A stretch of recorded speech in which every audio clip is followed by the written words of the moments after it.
नाम है।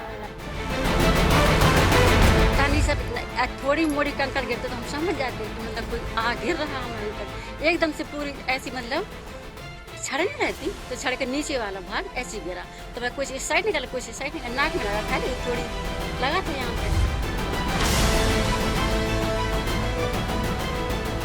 इसकी छत जो है बहुत कमजोर है और टाइलीकरण बाद में करवाइए, पहले इसकी छत की मरम्मत करवा दीजिए। लेकिन सुना ही नहीं किसी ने।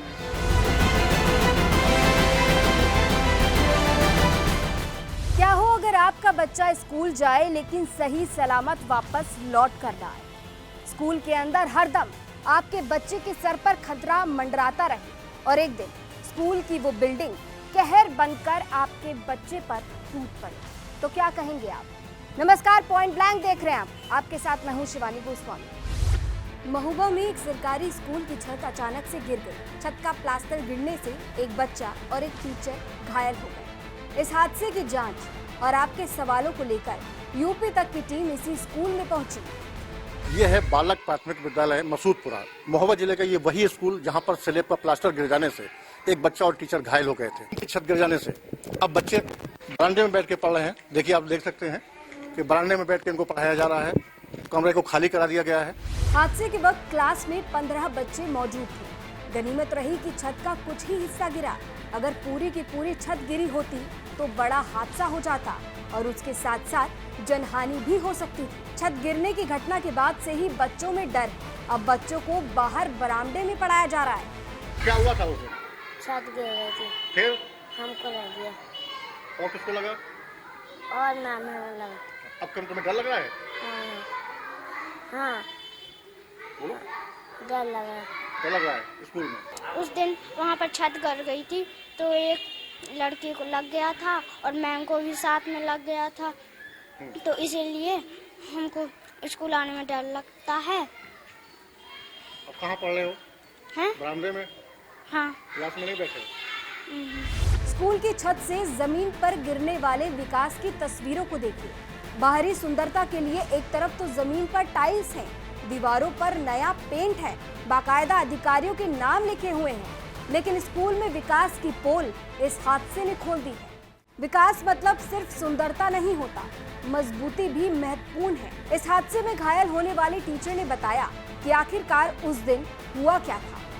होमवर्क चेक कर रहे थे सर, तो वो लड़का हमारे आगे खड़ा था तो पता नहीं सर थोड़ी मोड़ी कंकड़ गिरते तो हम समझ जाते हैं कि मतलब कोई गिर रहा हमारे ऊपर। एकदम से पूरी ऐसी मतलब छड़ नहीं रहती तो छड़ के नीचे वाला भाग ऐसे गिरा तो मैं कुछ इस साइड निकाला कुछ इस साइड निकाला, नाक में लगा खाली थोड़ी लगा था यहाँ पे। अब समझ में नहीं आया। सर ने चेक करा दिया था, नागपुरा में इलाज भी करवा दिया था। वहीं घायल बच्चे सलमान के पिता से भी हमारी मुलाकात हुई। सलमान के पिता का कहना है कि जल्द से जल्द स्कूल की मरम्मत होनी चाहिए, वरना फिर से कोई और हादसा हो सकता है। लापरवाही यही है कि मास्टरों ने तो लिख लिख के 4 बार दे दिया, तो बीएसएसओ ने नहीं किया काम तो क्या करें उसमें। उन्होंने तो 4 बार शिकायत की स्कूल की कि स्कूल की छत टूटना चाहिए, क्रैक है वो 1964-66 की बनी है। अभी भी डर है उस बिल्डिंग? अभी भी डर है, आप जाके खुद देखिए, अभी उसमें खुलंग हो गई है। हम ये चाहते हैं कि इसका जो स्कूल है इसका निर्माण दोबारा से हो जाना चाहिए, क्योंकि आज हमारा बच्चा घायल हुआ, कल किसी और का होगा, क्योंकि वो तो पूरी छत क्रैक है। गनीमत रही कि एक बड़ा हादसा होते होते टल गया, लेकिन सवाल ये कि अगर स्कूल की पहले से ही इतनी खराब हालत थी तो क्या स्कूल की तरफ से कहीं शिकायत नहीं की गई थी? तो अब ये बात जानकर आप और भी ज्यादा हैरान रह जाएंगे। स्कूल के प्रिंसिपल का आरोप है कि उन्होंने बेसिक शिक्षा अधिकारी से लेकर ग्राम प्रधान तक से इस बात की शिकायत की थी, लेकिन कहीं पर कोई भी सुनवाई नहीं। अपने जो विभागीय है बेसिक शिक्षा विभाग के अधिकारियों उच्च अधिकारियों को कई बार लिखित रूप में अवगत कराया है कि ये बिल्डिंग मतलब क्षतिग्रस्त है और कभी भी इस प्रकार का कोई मतलब हादसा हो सकता है, लेकिन ऊपर वाले की मेहरबानी रही कि किसी प्रकार से बड़ा हादसा से बच गए हम लोग। जो आपने शिकायत की तो कोई कार्रवाई नहीं हुई उस पर कोई कार्रवाई नहीं की। हमने कई बार प्रधान जी को अवगत कराया है, प्रधान जी यही कहते रहे कि हम इसकी छत तोड़वा के डलवा देंगे। शिक्षा विभाग में और शिक्षा विभाग में भी कई बार अवगत कराया है हमने कि इसको थोड़ा मरम्मत का कार्य, छत का मरम्मत का कार्य करवा दीजिए। अब बताइए, सालों पुरानी इमारत विकास के नाम पर ऊपरी लीपापोती कर दी गई, लेकिन मजबूती पर कोई काम नहीं हुआ। प्रिंसिपल का आरोप है कि शिकायत करने के बाद भी कहीं कोई सुनवाई नहीं हुई।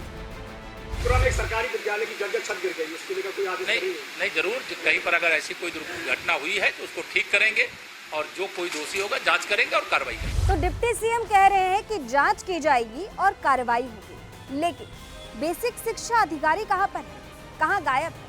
हमने बेसिक शिक्षा अधिकारी से बहुत दिनों से बातचीत करने की कोशिश की और सवाल पूछे, लेकिन वो गायब है, सामने ही नहीं आते। फिर हम आपके सवालों को लेकर उनके ऑफिस पहुंच गए, क्योंकि फोन तो वो उठा नहीं रही थी। जब हम ऑफिस पहुंचे तो नजारा देखने लायक था, क्योंकि वहां पर एक परिंदा भी नजर नहीं आया। अधिकारी साहब के ऑफिस में ताला लटका है और अधिकारी साहब कहाँ हैं ये हमें नहीं पता, लेकिन हमारे सवाल आज भी यहीं पर हैं और जिनके जवाब मिलना बहुत जरूरी है। बीएसए महोबा से हम कई दिन से बात करने की कोशिश कर रहे हैं। एक सरकारी जर्जर स्कूल की छत का प्लास्टर गिरने से एक बच्चा घायल हुआ है, टीचर घायल हुई है। इस बात की जिम्मेदारी लेने के लिए बीएसए बच रहे हैं, कतरा रहे हैं, सामने नहीं आ रहे हैं, कैमरे के सामने आना नहीं चाहते, कुछ कहना नहीं चाहते, फोन भी नहीं उठा रहे हैं। देखिए उनके कार्यालय पे हम खड़े हुए हैं, कार्यालय में कोई भी नहीं है, बीएसए साहब का दफ्तर बंद है। अब बताइए, बेसिक शिक्षा अधिकारी सवालों से बच रहे हैं, भाग रहे हैं, जवाब नहीं दे रहे हैं, ऐसे कैसे काम चलेगा? ऑफिस में ताला लटका दिया। लेकिन इस खबर पर और इस चीज पर कई सारे सवाल उठते हैं, सवाल वो जो सीधा आपसे जुड़े हैं। आपके सवाल और उनका जवाब अब हम अधिकारियों से यहाँ पूछते हैं। पहला सवाल, स्कूल में हुए हादसे का जिम्मेदार कौन है? दूसरा सवाल, शिकायत के बाद भी समय से एक्शन क्यों नहीं लिया गया? तीसरा सवाल, अधिकारी सवालों से बच रहे हैं तो जवाब कौन देगा? चौथा सवाल, लापरवाही करने वालों पर आखिर कार्रवाई कब होगी? तो तमाम अधिकारियों को इन सवालों का जवाब देना होगा, इन सवालों का जवाब मिलना बहुत जरूरी है।